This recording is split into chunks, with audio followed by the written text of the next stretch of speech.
Hey Machinima, what is up? It is Redmercy bringing you guys some more Dota 2 action. This time I am playing Rikimaru, and he is probably one of my favorite champions as well with Pudge because he's just a really fun champion. Because first of all, I mean, if you don't know, his ultimate is basically him having permanent invisibility, and I just think it's a really fun ultimate, and he's just a really fun champion. But the only thing with him is that he's one of those champion. I'm sorry, hero. Hope people don't get offended by that. He's one of those heroes where like if you're either gonna be doing really good with him or you're gonna be doing really bad. He's not one of those heroes where you're gonna be like in between. Either you'll be wrecking shit or you're gonna be getting wrecked. It's one, like he's that type of hero. I find usually either I'll be doing really good or bad with him. So if you don't know, let me quickly go through his skills. His Q ability is basically a smoke bomb. He throws it down on an AoE. Any enemies inside that smoke bomb have a first of all, they're silenced. They can't cast anything. They have their movement speed slowed, and they miss about like 30%, then 40%, 50%, or 60% of their auto attacks, like that, something like that. And it's really good, especially when you want to cancel any channel ultis or anything like that. His W is a blink strike. It's basically like you use it on them. He goes behind the hero and does an automatic crit with it or something like that, and basically puts him behind. That's the most important part, and it jumps to them because it goes with his next skill, the E skill, which is called, I think, backstab. And what it does is basically at level 4, it here's a pretty stupid thing actually in the video. Like the thing I sometimes don't get about Dota is how the tower aggroes. That's like it's completely different from League of Legends, and I get confused sometimes how it aggroes on me and whatnot. But so his E skill is backstab, and what it does when you hit it on level 4 is that it basically, whenever you attack them from behind, your auto attacks will deal a bonus 1-to-1 extra damage ratio with your agility. Okay, now I worded that really bad, but basically it just deals extra damage based on exactly where your agility is when you hit him from the back. So it's really strong. That's basically what makes him just really strong. That skill right there, which is why I level it usually second. Because the reason I like leveling it second is because Blink Strike is the one that I level first, max. Because Blink Strike has like flat damage, it has damage that it does and whatnot. The E skill is just basically based off of how much agility you have.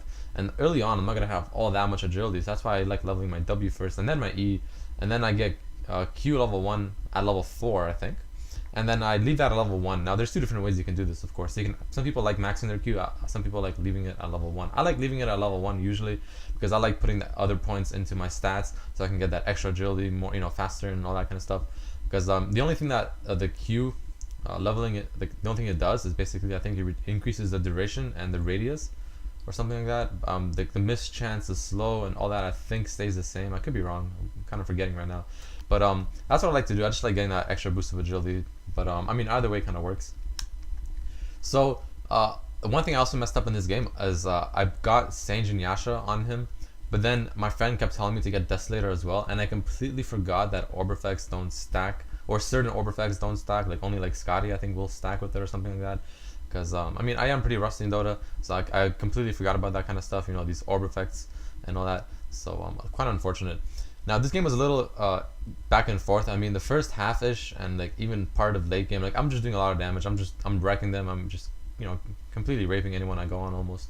Of course, Tiny every now and then does get a kill on me because he can almost nuke me down instantly. But their enemy team just kept getting a Gem of True Sight. Like they just kept getting it and getting it. I think they got like maybe 5 or 6 throughout the game. It's very annoying. But I mean, that's kind of what won them the game, to be honest. The fact that they kept getting a gem. So here for another example, I mean, their Faceless Void has one, that's why he's chasing me like he is. And then I die, but I did have my Aegis up, so then I just respawn and I die again. So it's really it's really annoying when they just constantly keep getting a Gem of True Sight even after I killed the one that has it and take it. But I mean, it was a good play by them. It's definitely what you're supposed to do against a Rikimaru, so it's good for them, bad for me, of course. So what else should I say?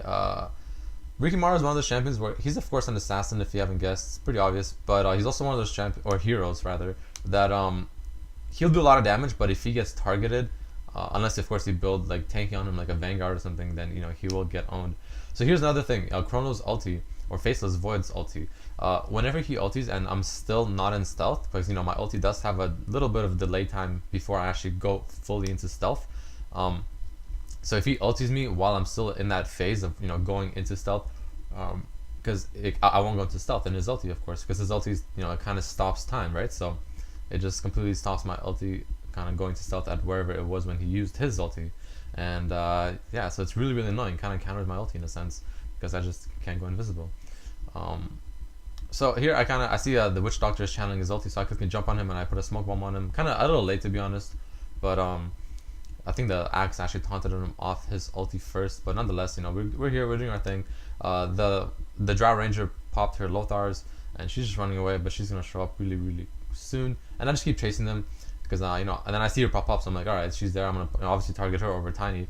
So I'm running around and I'm just trying to do my thing. And I do an auto attack, do a blink on her, and just get her done. Tiny tries killing me and he gets me really low instantly. And it's the one thing I hate about Tiny. Every time I play Rikimaru, there's always a Tiny on the other team.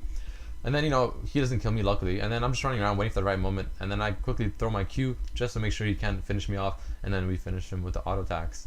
So it's pretty cool. Again, that's why I really like playing this guy, because with this stealth, you can kind of abuse it. You can just run around and just do your thing. Here's another example. They have another Gem of True Sight, so they kill me, but I had another Aegis up. This is the second one, I believe. And they barely, like I barely get away right here. Like you're gonna see I have like maybe 20 HP or something. So I barely make it out. Here, 69 HP. And then I'm running. I think I'm good to go. But then, what do you know? Faceless Void decides to jump in there and just wrecks me. I mean, so many Gem of True Sights they have. It's really annoying. I mean, we do end up losing this game because the enemy team comp was just overall better than ours. They had a lot more CC. I mean, the team that we had was we had me, Rikimaru, we had a Pudge, we had an Axe, we had an Ancient Apparition, and we had a Razor. Not a lot of CC, to be honest. I mean, it's really not all that much compared to them. I mean, they have a Tiny, they have a Faceless Void ulti, they have a Witch Doctor stun, they have Drow Silence, they have Tinker doesn't really bring all that much. Or not Tinker, I forgot what his name is. Oh my god, the guy that throws all those missiles and stuff. Completely forgot what his name is. Maybe it'll yeah, it's gonna show here, I think he snipes me down really soon or something. I don't know. I completely forgot what his name is. But yeah, so I mean, they have a lot more CC in general, and it sucks because like we were destroying them mid game and all that, but unfortunately we couldn't finish them off because in team fights they would just do better damage than us, and they would always have a gem. They would always focus me down, and I mean, it was well played by them. I'll give them that, but it was just really annoying for me.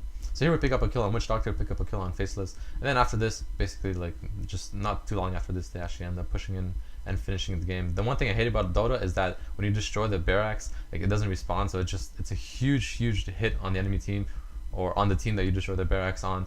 It's because they won't respawn and the minions will just keep going the rest of the game, and it's really big, and it's basically like, it's a huge hit, and like if you lose like 2 of them, it's already like really difficult to come back, let alone all 3.